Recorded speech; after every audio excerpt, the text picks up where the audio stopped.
وليد. ايوه السلام عليكم. عليكم السلام، ازيك يا وليد؟ ازيك يا كابتن شباب؟ ازيك يا حبيبي، عامل ايه؟ اخبار حضرتك ايه؟ الحمد لله يا وليد، ربنا يخليك. قول يا حبيبي. انا اولا ليه اتابع لحضرتك بس بسيط. اعتب براحتك. لا، كل واحد زملكاوي بيطلع يتوقع للزمالك او يتمنى بالزمالك بتقول له ايه؟ انت متغطى كويس. لا يا اخي بنهزر يا اخي، بيقول 4-0 فبنهزر لا، معاهم ما برضه. في- ما ما هو فيش حاجة.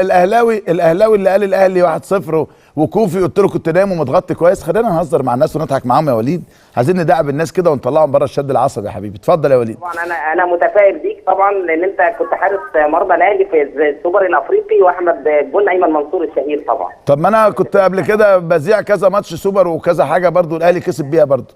متفائلين بيك باذن الله، يعني بجون ايمن منصور باذن الله. طيب يعني ايمن منصور هيجيب جون النهارده؟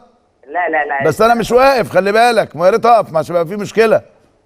كل ما بنشوفك بنفتكر هدف السوبر والله. طيب يا حبيبي، يا كام النهارده؟ 3-0 للزمالك. 3. مش هقول لك كنت متغطي كويس عشان ما تزعلش. شكرا يا وليد.